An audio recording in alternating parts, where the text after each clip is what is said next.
nyonso nsima na ngai moto ekopela bakotungisa yo kanga se motema salima babengi ngai ye balobi nakende mobembo nakei yambala kaka osalima arepete mokola suka olerangika alakaki yo nakei mpela kosonga sepo na yo salima ye 13 février 2014, 13 février 2021, et Kokisi déjà 7 ans outa. Kondo Kinkeser Emenea à Tikabiso. Yango Irène Boulem Champagne Nandela émission Le Vangatama Alobaki et Koki Koleka Bongote et Sengeli Penza ko immortalisé Pambate Azali.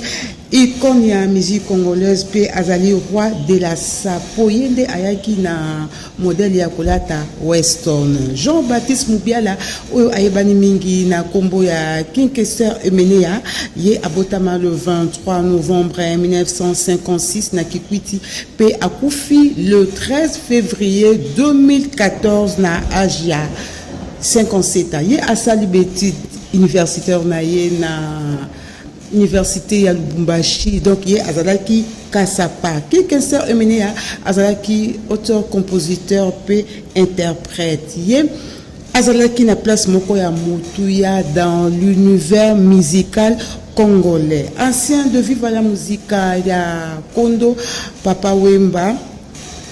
Il y a côté qui vit la musique en Abane 77 kino 82 kaka na année 82 aye kolongwa vive la musique pour na créer propre orchestre naye Victoria Eleison na parcours naye a sali penza ba nzembu ebele oyo etombola musique congolaise opé ezali ko continuer ko binisati na génération lelo banzembu kitoko lokola ngonda tomonaki Moucheni fleur d'été tomonaki ngambelo tomonaki ade tomonaki nzembu lokola okosinga fumu kimpiatu wilo longomba wabelo le jour le plus long mukusa. Kondo Kinkeser Emenea azaki pe kobeta ba concert à live ebele na mikili ya poto to mona ki abeta ki concert à live moka monene na kati ya salle monene oyo ebani mingi na mikili ya poto Olympia abeta ki pe na Zenith kasi ya mboite to kota penza na kati ya maso na biso bolanda nanu point de presse o esalemaki na espace Grand Kasai na commune ya Lingwala nyonso wana pona ko préparer festival Moutou ya Zamani ya Kondo Kinkeser Emenea Boulandana Nobilili. Et d'entrée de jeu, chers confrères, chers amis, nous allons d'abord remercier ces beaux cadres, hein, le beau cadre ici, donc le beau cadre village Grand Kassai. Pourquoi village Grand Kassai? Parce que l'honorable sénateur, le président Denis Kambaï, il est aussi fait partie de ce partenariat. C'est un ami, c'est un petit frère de Kinkeser Emenea à Kwamambo. Mais aussi, nous allons profiter de l'occasion pour, toujours dans ces beaux cadres, souhaiter un joyeux anniversaire à Maman Denise Djiboui qui nous a réussi dans ces beaux cadres. Je ne serai pas seul, comme vous allez constater, côté technique de l'organisation, basé sur Rodibele, mais aussi Jipel Kabongo, mais du côté, l'orchestre Victoria, elle est son Team Band qui est talonné par nos amis colonel Mopepe, colonel Carl Lewis, docteur Dekana, mais aussi le grand manager de tous les temps, héritier vous qui est aussi ici avec nous. Il a préféré rester à l'anonymat. Mais nous disons, nous avons réfléchi que ces festivals doivent avoir une dimension internationale. C'est ça que nous avons avec la famille, représentée par Mami Mubiala, qui est la grande sœur de Fé Emenea, qui est l'artiste icône internationale. Nous avons pensé réaliser une chose de bien, de grand. C'est pour cela, le 13 et le 14, il y aura un festival Moutou Azamani. Ça fait déjà 7 ans que notre artiste est parti, Moutou Azamani. On avait pensé que ça soit en plein air. Mais l'autorité compétente, le gouverneur de la ville, mais aussi le bourgmestre de la commune de Bandal a préféré que nous soyons dans un enclos.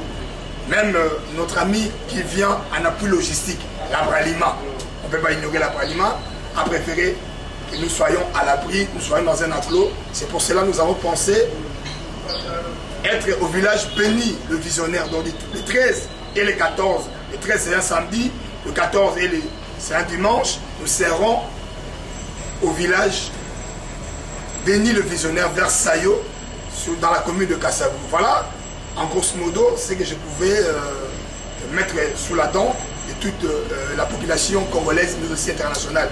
Donc sur le plan de l'orchestre, moi je dis déjà d'emblée, il y aura beaucoup d'artistes.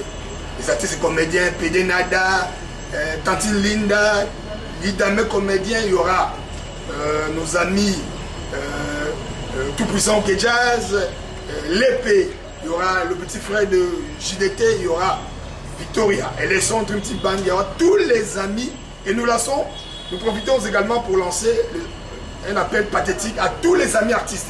C'est-à-dire, il ne faut pas attendre que nous puissions t'appeler. Qui que c'est une icône, qui que c'est un monument.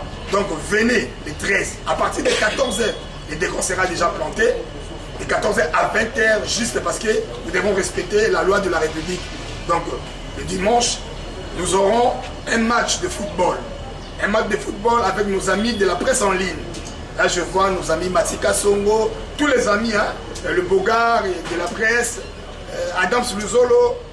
Donc tous les amis de la presse seront le dimanche à 12h juste face à nos amis les inséparables dirigés de main de maître par M. Willy Makengo. Donc il y aura un match et puis de là ce sera au terrain allemand à Bandol Sikin. Et puis de là nous allons faire une incursion toujours au festival parce que ça fait partie. Pourquoi nous avons associé, comme on dit, il faut faire d'une pierre deux coups. Pourquoi associer ces matchs que nous devons rendre un vibrant hommage à nos concerts Evelyne Camo Lopez, parce que Evelyne Camo Lopez, elle est morte le même jour avec le King Kessler. L'année passée, quand nous étions là avec les invités, vous qui, nos amis côté de Cana, on a eu les messages que notre ami est décédé. Donc voilà. Et puis, la seule reporter qui était au festival, c'était Jolie Kinda. Canal Kin, mais aussi CCTV. Beaucoup de vous la connaissent très bien. Donc Jolie Kinda qui est parti le même année passée. Vous allez voir, il y a des photos que nous sommes même ensemble aux obsèques de Jolie Kinda et de notre ami Evelyne Camo Lopez. Mais nous avons aujourd'hui le devoir de saluer un acte de bravoure. Quand Jolie Kinda est décédé, c'est monsieur ici, docteur Dekana, qui a pris le devant. C'est l'orchestre Victor Eleison. Donc je m'en vais aussi remettre l'aspect Victor Eleison, l'aspect, la famille de King Kessler, parce qu'on ne peut pas faire un festival sans contacter la famille, mais la famille est liée directement à l'orchestre Victor Eleison qui est chapeauté, j'avais dit tantôt, colonel Carl Lewis, colonel Mopepe, docteur Dekana, Héritier Fouki. Donc je ne sais pas si je pourrais rendre la parole au modérateur qui ensuite cédera la parole au docteur Dekana. Voilà, merci beaucoup M. Basile. Nous allons très rapidement accorder la parole au docteur Dekana, parce que lui, c'est plus du côté de l'orchestre et de la famille de King Kessler. Docteur, vous avez la parole. Bon, merci pour la parole, mais je ne serai pas bavard. Je vais succinctement essayer de vous expliquer pourquoi nous continuons à pérenniser le nom du King. Bon, avant sa mort, nous étions ici à Kin. On prestait quand il était parti en Europe. Il a pensé que nous, ses petits frères, ses collègues, ses amis, devrions organiser quand même les activités par rapport à son orchestre. C'est ce que nous faisions à l'époque. Avec, comme a dit mon frère Basile, le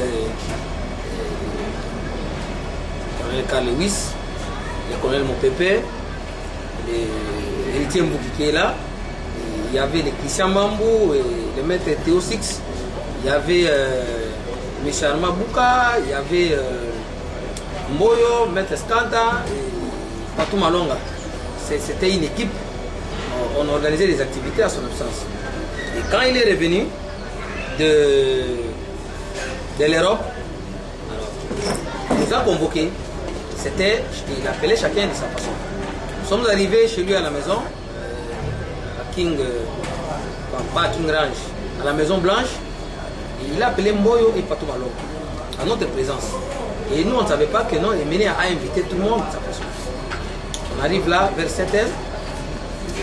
Il dit à ces gens-là, Patou et Moyo, qui étaient tout proches de lui, qui vivaient avec lui quotidiennement. Moi, je suis très malade, je dois me déplacer pour l'Europe. Mais il ne faut pas négliger ces gens que moi j'ai invités ici. Si je reviens, tant mieux. Si je ne reviens pas, vous devez continuer à pérenniser mon nom. Que mon nom ne soit pas enterré. Quand il est parti, un mois après, il y a un monsieur de l'Europe qui m'a appelé le vieux Aranina. Ce vœu-là, donc je ne peux pas, si je suis à Kin, j'ai des possibilités. Donc, c'est un testament qu'il avait lancé. Beaucoup de gens n'ont pas saisi l'occasion.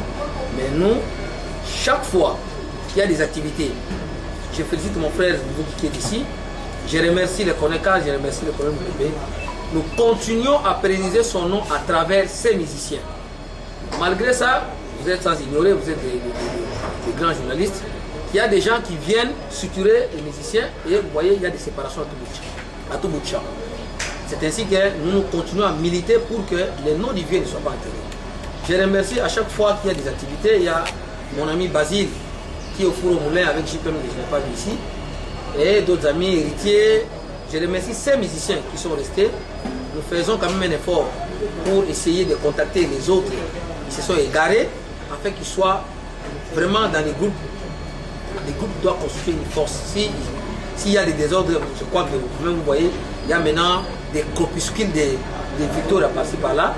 Mais nous faisons cet effort pour que les gens reviennent à la raison. Donc je vous remercie si je suis ici.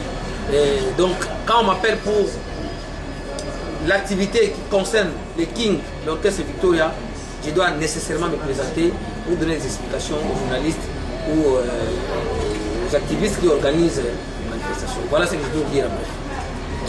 Voilà, donc vous avez été bien servi. À présent, on va passer au jeu de questions et réponses. Merci Gaston, Bomoko TV. Là, je vois mon ami Gaëtan Vandal, mais aussi je suis là. Et donc, à la fois, il y a une culture. Vous savez, je suis de la Funa. Bien sûr, je suis de la Funa, mais j'avais compris que chacun a sa terroir. L'honorable Denis Kambaye, c'est un Pirkinois. Mais l'honorable Denis Kambaye est aussi un Kassaïen. Voilà, chacun a son terroir. Donc, quand on avait compris que le King, Kwamambo Emenea, il a fait son épopée, il a fait l'éclosion de sa carrière était concentrée à Bandalungwa. Moi, étant un garçon de Bandal, et puis des deux côtés, parce que King Kester a plusieurs parcelles à Bandal. Du côté Bandal Bisengo, mais aussi Bandal Makelele, voire Bandal communément qu'on appelle Bandal Chibango. Voilà, donc moi j'habite, nous avons une parcelle sur l'avenue Louima. Louima, c'est une parcelle là où vous verrez un garçon comme des affaires. Et lui, il habitait Simas. Il a aussi une parcelle vers Isangila. Et Méné a habité aussi l'avenue Lubouzi, là où il a laissé sa maman, là où même les obsèques ont été tenus. Lubouzi, je pense numéro 6. Moi, je suis au numéro 23, juste au coin. Donc, nous sommes vraiment au Babaga en français, la lingala communément, petit à Kester. Petit à Kester. J'avais songé, je pensais, avec un ami, Jipel Kabongo. Bien sûr, on ne peut pas passer seul, en conformité avec les organisateurs de l'orchestre. Nous sommes dit, mais pourquoi pas créer un festival? Vous voulez que nous puissions être peut-être à Matongé, mais rester dans le terroir, dans l'ambiance du coin. C'est ça qu'on a pensé. Et nous sommes dit désormais, il y aura un festival, Moutou Zamani, qui va pérenniser ces grands noms, ces grands hommes. Moi, je ne suis pas musicien. Je suis médecin. Je travaille au ministère de la Santé. Je suis inspecteur dans ce ministère-là. Normalement, votre question est je dois orienter ça vers... si les musiciens étaient là, ou bien si Héritier devait répondre. Mais ce que nous faisons, pour te répondre à ta question, nous faisons juste, nous respectons les vœux, le testament du King. Mais si vous voyez souvent les musiciens congolais, ils ne sont pas stables. Tous les musiciens congolais. Mais nous faisons un effort pour les encadrer. Mais vous allez voir aujourd'hui, tout celui qui chante la deuxième voix pense qu'il est devenu leader, pense que c'est celui qui est stable. C'est ça la confusion, mon frère. C'est pourquoi nous avons un problème. Quand vous invitez par exemple un musicien qui a la voix de Kester, quand il arrive, les gens se rétractent. Ça crée des ennuis. Moi et l'autre là, il prend la police campette. Mais du moins, nous finançons quand même un certain nombre des activités. Comme vous avez posé la question, cette année, ils ont quand même un accord. Où chacun a sa chanson. Mais nous sommes en train de chercher à ce que ceux-là qui sont partis reviennent pour constituer une force. Mais l'activité que nous organisons cette année, c'est les mausolées. Vous savez que jusqu'aujourd'hui, j'en profite à travers vos micros pour dire que s'il y a moyen le samedi, si vous aurez le temps, mes frères, venez au cimetière. Parce que la messe aussi va se passer là-bas. La messe d'action de grâce va se dérouler sur place. Et après, on vient chez les musulmans. Vous allez voir, là, je dois monter rapidement pour repeindre les cimetières du ville. C'est dans un état qui ne mérite pas. Vous comprenez? Et j'ai fait la liste avec le Koneka, Pépé, l'héritier Bouki. La majorité des gens, ils ont abandonné l'église. Vous comprenez ça? Je dois le dire. Donc, je peux répondre à ta question dans deux axes. Nous finançons quand même ces jeunes gens-là. Nous continuons à pérenniser les noms du vie à travers eux. Et nous continuons aussi à lutter pour que ce qu'il a laissé soit quand même aussi ouvert, ou bien soit que ces activités-là continuent à progresser. Donc, c'est ce que je peux te répondre. Ma question, dans l'organisateur, Toyoki a l'obéi biso lobi ba invité ba comédien mais a l'obéi côté ba musicien té. Toyoki est-ce que ba invité pe ba musicien mususu ba mozala. Non mais merci d'abord parce que il a dit makambo. Donc nous là ba nga joyeux anniversaire maman Denis Chiboui parce que c'est pas naïe. Mutamala msoko ya bibi ne pas naïe, il faut nous joyeux anniversaire. Lui ne peut pas journaliser et tout. Au tigala beau fête anniversaire. On a répondu maman. Les musiciens, il y en a là qui a exposé un motif de l'issue dans le but qui sert à Zali King, à roi, à King, à musique. Ça dit que c'est le cas parce que je n'ai pas les numéros de tout le monde, de tous les musiciens. Mais tu rassurer Bino, de Solana Bango, parce qu'il veut na Bango, Baroya, tu le rôle là, moi, la mission déplique pour ma niance. À Benga Rosan, tu le rôle là, Batambonda, tu le rôle là. Nani René Lokwa, Abina Roya, Nambo Neza musique. Tu le rôle tout puissant qui est jazz. Vous allez le gérer na Mona Luambo, Mongo Luambo, Bali Rosala. Tu le rôle là, Ibrator. Alors, bien, ça va Makamu, mais on va tout. Même ça, il vous qui n'aura rien à danser Moko. Tu le rôle là, Materazzi, Mona Batou, Azobenga Biso, Fonazala, Ozala. C'est-à-dire, la ministère va vous aller belé, Oyo, Azobenga Biso, Amsou Naïbi Bangoto, on a bêta Inanga. On a habité ce qui directeur de gérant parce que ça techniquement ok c'est on a habité na nini na zaidi d'assez tu as chagou le bon là sina epelo ngabe na osala ya kaswali bien fait alors na profiter de la question de maman est-ce qu'il fallait pour papa osala na répondre à ma question fallait parce que ba te belé pour ba tout tuninga fallait le lot fallait c'est le petit kinga le grand king c'est king qui s'est révélé à fallait à osala toi osala té. Il dépend de peine à l'organisation, mais Fali Poupa, il est avec nous. C'est le pari artistique. Maintenant, on confond le pari artistique à cause de la pété. Mais à cause de ça, il y a au monde vidéo pour aller au salon pour nous rebaguer. Merci, docteur Dekana, merci, héritier vous, merci, Basile Sombodibele, nous avons honoré, parce qu'il fallait avoir mon bandal. Avec mon bandal, c'est-à-dire, il fallait à cause de la thé, parce que, oui, parce que minute, il fallait Poupa. Les 11 à Robeta, à Cameroun. L'Obi à Robeta, celui Wapi, il fait le samedi dimanche. Mais il est avec nous, il m'a rassuré que nous avons parlé artistique à Pambaté, nous avons de cœur dans la mission de Bazali, et puis, et aux Alabés, vous les avez bien, Là, si bateau, bah, on pour alimenter, écran géant, au moins, on va balancer. 2 minutes, il a fallu pour remercier. Quand on veut la musique, parce que les lots, ce bandel, parce que Wenge musique, c'est Emenea. Wenge musique, c'est Emenea. Alors, Fali, c'est à la fois Emenea, c'est à la fois Wenge. Il fallait que Wenge. Et quand on a Wenge, vous avez Emenea, vous avez que Moulolo. On les a qui m'a moqué, qu'est-ce que c'est? Ça, c'est un mot, un petit mot. Voilà, donc Fali a causé la tête parce que ça a trop pris dans ma caméra. Mais Fali, il sera avec nous avec une vidéo. Il va meubler ça avec une vidéo. Et puis, là, si les journalistes vont comprendre qu'il fallait ça. Là, si vous comprenez les journalistes vont comprendre qu'il fallait ça. D'accord, très rapidement, confrère. Merci Prince Karl, le parfum de la presse. Question dans Mingi Zapa, docteur de Kanana, mon vieux héritier Mvuki. Tout le monde a Mingi Bazala, côté orchestre. Te belé baye baraté orchestre où il y a King Kester et Mené. Et Tigala Nani leader. Te belé baye baraté. Je crois que je viens de donner les détails. On a autant des détails sur ma orchestre. Voilà, on a une chose vérité de vous merci. Orchestre via Tika, on a une chose vérité. Les alliés orchestre Tika qui est believe.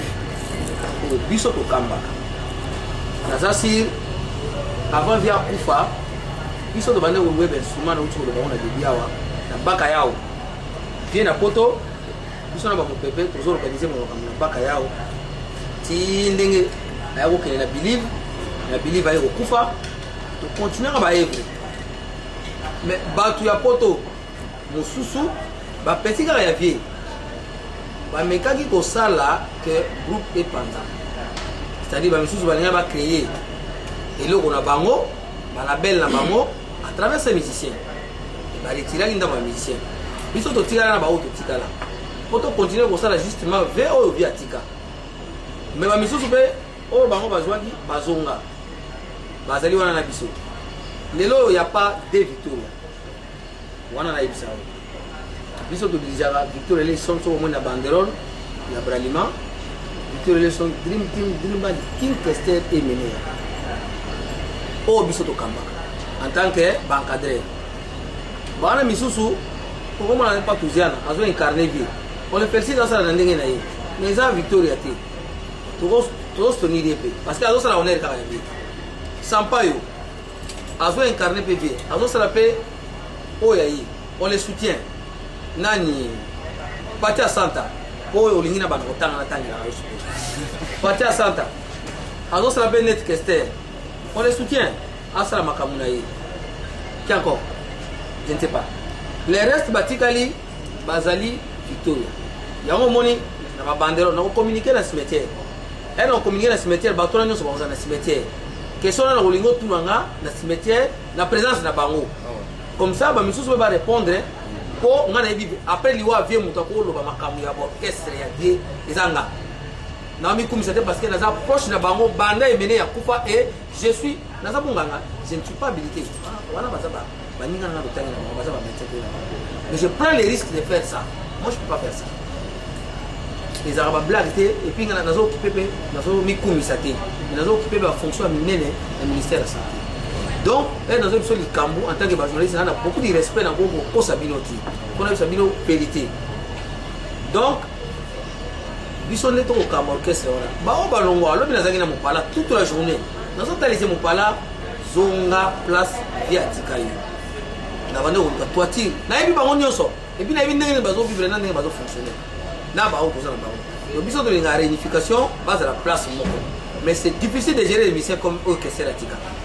Voilà, na répondre à la question de Liboso par rapport il y a un groupe donc les amoureux mais il y a des ramifications il y a mutu à ngala sala makamunaye o okumisala pour nous la par rapport au leadership leader ba ko makayango ba no maka leader ti ne dio nos journalistes oso mi salat na moni petit frère mon propre wa aloba mamne de Zagari na bandal de Boga na découvrir na landaka ye donc azo misala na ndenge na ye pas misala que non nga le boga baye bangana srape bakamunanga c'est ça un musicien donc un musicien rozo ya oyemba il faut se distinguer ndenge papa oyemba tira vivre la musique pendant des années et Kester azo kumbela orchestre wana vivre la musique si papa azo ngaka gazou le ronaye que c'est la question le ronaye à s'imposer à cette orchestre. Donc on ne peut pas nommer un leader. Il n'y a pas un leader dans cet orchestre là. Oh il y a comme un leader à se distinguer parmi baninga naye plutôt appuyer. Voilà la réponse. Kaka na cadre ya émission na biso le vangatama équipe mobimba ya Irel Boulem Champagne et Soukaki Wanate et kitaki lususu na commune ya Bandal kokutana na ba natif ya Bandal na ba oyo bazalaki na kondoki Kester esika moko oyo bango bamonaki penza ndenge Victoria Eleison esalemaki bolanda nanu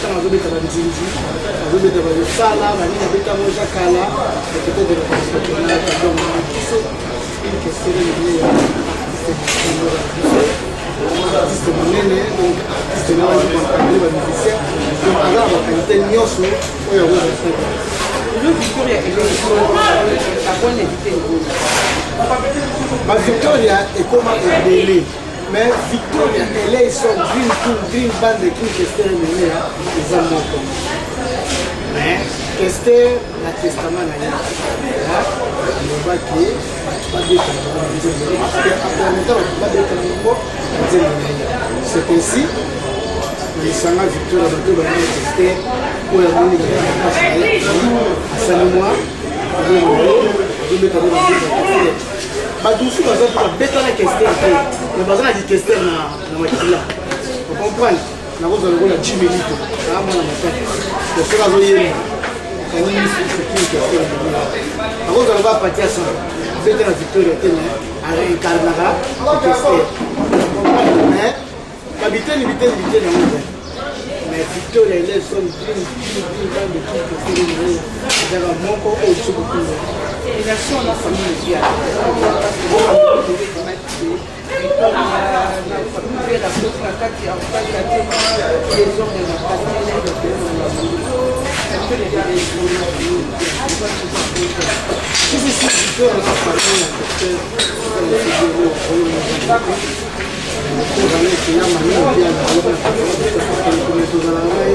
même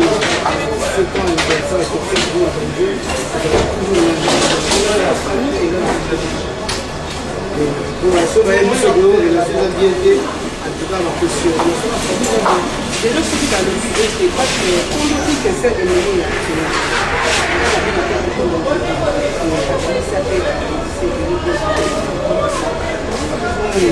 ce que nous avons dit c'est parce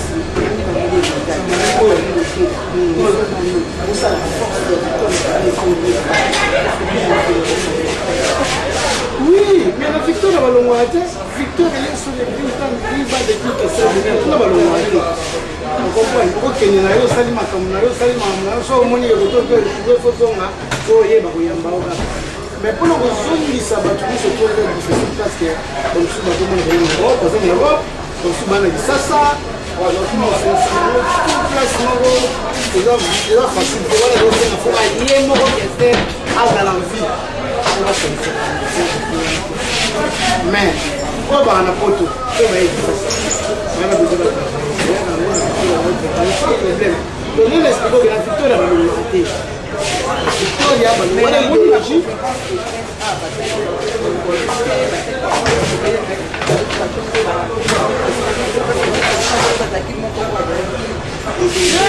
Docteur de Canada qui fait c'est ma docteur qui fait la carte docteur de Canada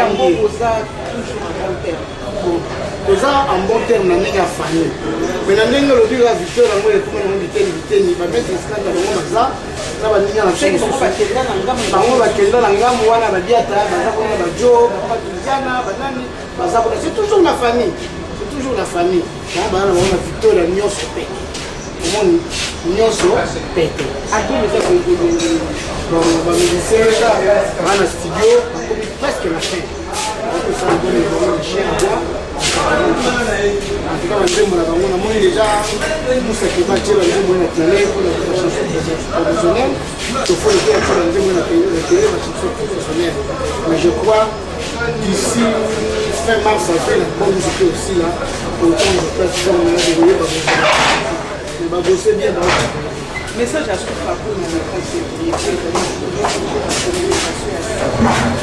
le 13 février de là on va tester tout na ba victorien nyonso tokutana bino na cimetière ya nécropole après cimetière ya nécropole toza na festival ya Ndeli bana festival samedi le 13 na dimanche le 14 na béni les prisonniers donc tokutana wana à 14h-15h tokutana wana bato babeta musique ya Kester to raisonner Kester to na bako raisonner bavantile ya Kester et toza ensemble donc na merci na Billy Kitoko oyo Yves Elwala a télébiso et sepelisi balandi ya émission le vangatama o bazali kolanda biso na vie province de Kinshasa pourquoi pas na ngambo ya Brazzaville pe na nzela ya chaîne YouTube Canal King Télévision yambo ite toka bwana bino bolanda nanu na robakisa nini balobi kini Canal Kini nde makambo Canal Kini nde TV na biso ba musicien ba comédien ba sapeur o toleka na Canal Kini lelo to un événement ya venanga Kester nyoso leader asalobi mena pesaka ba salutation na moboka kana nyoso na ta Dazi motema mère Nisha balobi vie yo koto yo buka na kate métropole nde yango yo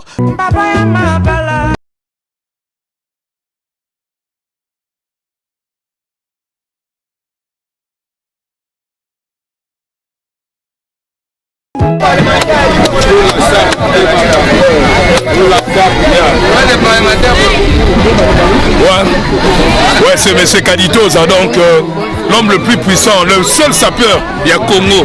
Ouais, Kenda Poto Koleka, tout le sapeur au bazar à Kinshasa. Donc, Nazate Kono, sapeur, Tekono. Non, je suis styliste sapeur, donc reconnu au niveau du gouvernement. Voilà mon métier.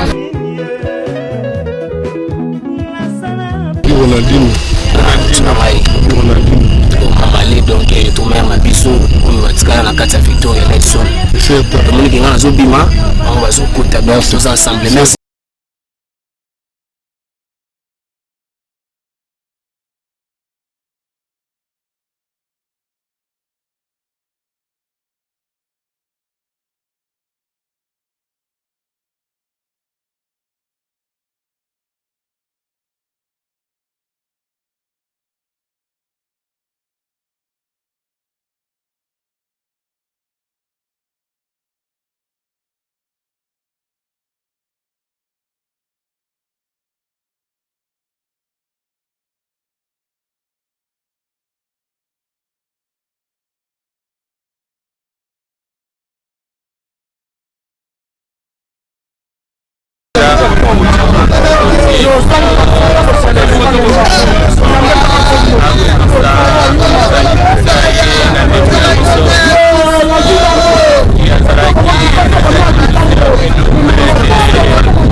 Quand même, il serait mort.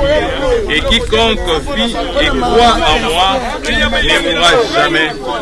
Crois-tu cela? Elle lui dit, oui Seigneur, je crois que tu es le Christ, le Fils de Dieu, qui devait venir dans le monde. Ayant ainsi parlé, elle s'en alla. Puis elle appela secrètement Marie, sa sœur, et lui dit, le maître est ici, et il te demande. Dès que Marie fut entendue, elle s'éleva promptement et alla vers lui. Car Jésus n'était pas encore entré dans le village, mais il était dans le lieu où marche la verre. Nawe sika, ekosa lokola te totikala mwa kimia. Silence wana ekoloba na biso nini te ndeko ya biso tozalaki na ye mbele tokoyeba te esika akokende mbele tokoyeba te akozala wapi mpe akosala nini ekosala te ngai na yo mbele te devant circonstance ye kimi ekota biso tokobanga mbele te tokolela zambi tosali expérience ye te bayike bakosala expérience ye bakoprésede biso bakoyebisa biso te bazali mpe na ngonga koloba na biso te basusu tokoyoka te akufaki alamuki me bakoloba te qu'est-ce qui se passe na lilita to na ngonga ya bango wana bawaki bakolobaka te. L'exemple le plus éloquent c'est celui de Lazare. Lazare akufi Yesu asekisi ye kasi Biblia eloba na biso te Lazare akutanaki na nini to asalaki nini na se ya mabele.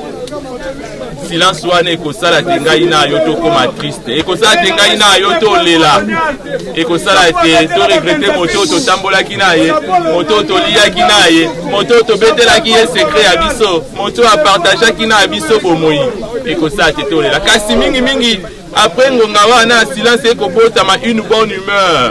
C'est quoi maintenant et pourquoi cette bonne humeur? C'est parce que toko raisonner toko kanisa te Yesu abikisaki Lazare. Comme pour dire, le silence maintenant est boti idée moko ya victoire. Kokanisa te Yesu alobaki na biso na kei ko bongisela bino place bongo na koya kozwa bino moko. Lokola te Yesu azali mwana moto te po akosa azali nzambe. Makambo ya lobi na biso wana ekokokisa mabongo. Yango wana ngai na yo to simba condition sine qua non po ya kokende na place mokonzi abongiseli biso ezali te to leka na kufa ezali te to kufa yango wana to koloba te liwa ezali na dernier mot te na bomoi bwa biso ba Kristo awa to kufi na momoi boye nzoto ya biso ekobongwa na ekolata loposo mosusu ya nkembo kwa pesika to kozana mokonzi Yesu na mboka ya yeba banzambe boboto yango wana circonstance ekotina ngai na yo mbele te to rendre grâce à Dieu parce que koloba na biso na circonstance nyonso to tondo ye botondo mingi penda po ya ndeko ya biso na mosala asali katikati ya biso na banzembo ya ye mbele te aedukaki pe na mosolo ya ye mbele te asalisaki pe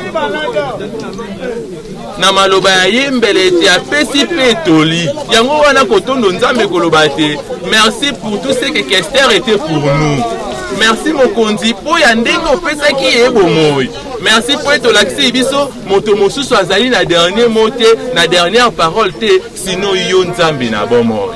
Yango wana ngai na yo mbele te circonstance yete ya biso susu makasi koloba te nzambe wa ngai na yebi mokolo moko na koya epa ya yo kasi na koya na condition nini. Oui, la mort de foi ezali elaka biso puisqu'on ne connaît pas l'heure ni le jour ezalaka lokola improvisation moko, ça nous arrive à l'improviste mais bomoi bwa biso ba Kristo atoko milengela bomoi liwa ezala lokola manière improvisée te. Comme pour dire, nous devons nous préparer. Kolanda mokonzi esika kolengelaka. La mort nous vient à l'improviste, mais la mort ne peut pas nous être une improvisation. Pas banzambe boboto. Yango wana komitu na soki lelo toye pona Kester. Akokisi 7 ans banda tiki. Ngai na yo. Mokolo moko tokotika nsei. Bato pe bakoya boye. Mbele na moto amitala sika. Po bato ba ya boye. Ekosenga yo sala nini? Ye 7 ans. Basusu tozaka tokundi après une année tobosa ni toyebi susu te place ni batiaka bango. Ya ye sili wana ke. Bapesaka moto akokende kobina toli kasi moto auti kobina ba opese toli te. Kester akei kobina. Siko ya silisi pe. Biso sika tozali na ino. Nani tokei kobina te. Moto na moto mbele abongisa bomoi bwaye, abongisa nzela ye po ete mokolo moko ayingela obokonzi bwa likolo azala pe esika mokonzi alobi te na kolengela po ayo esika okovanda loboko ya mobali ya tata. Moto azali na mato ya koyoka. Tokobondela tata yokalima Kristo tangaki pizoli na liwali ya Lazaro olongolela mpe biso mai mamiso tosambela azongi omboka yayo tokobondela tata yokai mawa emenea komo ibwaseko tobondela azongie umboka yayo tokobondela tata yokai mawa biso tozali na mawa mpe tokolela mpo ya ndeko wa biso awei olendisa biso na elikya te tokomono ye lisusu obomoi bwa seko tosambela azongie umboka yayo tokobondela tata yokai mawa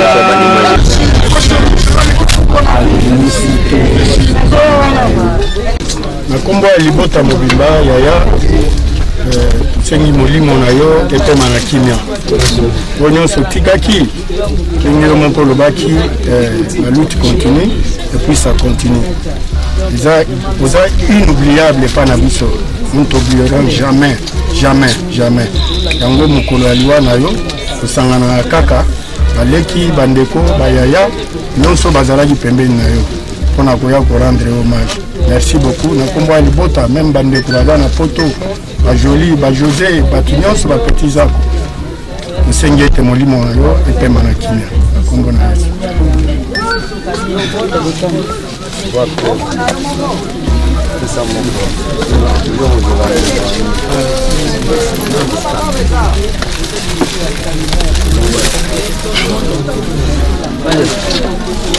Bon, na kombo ya famille modèle nyonso tozali délégué awa mpo na kokanisa journée oyo otikali biso lelo eza 7e anniversaire seli toyei kokomemela nini journée ya liwa na yo biso tosengi na d'abord on s'excuse beaucoup parce qu'il y a tanti mami ou akoye koya mais azwi empêchement yango na délégué biso ngai na cousin soki mpona kopesa maloba na niveau ya famille tobanda pa koremercier d'abord bandeko nyonso oyo bakompagnie biso lelo awa esika oyo eza pasi parce que pasi oyo biso towana na niveau ya famille ezali nde yengo te na ya bato mosusu mais remercier bino parce que boye koaccompagner pasi oyo eza na kati ya famille oyo journée ya lelo tokutana mpona kokomemore nini 7e anniversaire ya liwa ya kinkesere menea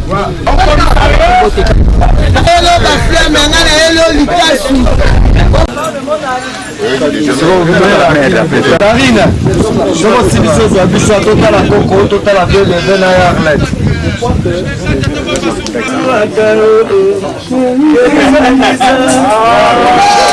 Nabili kitoko onde nazwi ndingisa ya kokabwa na bino. Merci na honorable Denis Kambayi, merci lisusu na colonel Mopepe, ba remerciement nanga lisusu à la grande équipe ya Canal Télévision. Là je vois Yves Elwala, Koupar Bola, sous le mboyo Maïka Mwaka, tokute lisusu mbala sima na numéro mosusu ya sika. Naebaki yosotima na ngai moto ekopela bakotungisa yo kanga se motema salima babengi ngai ye balobi nakende mobembo nakei yambana kaka osalima arepete mokola suka olerangeka alakaki yo nake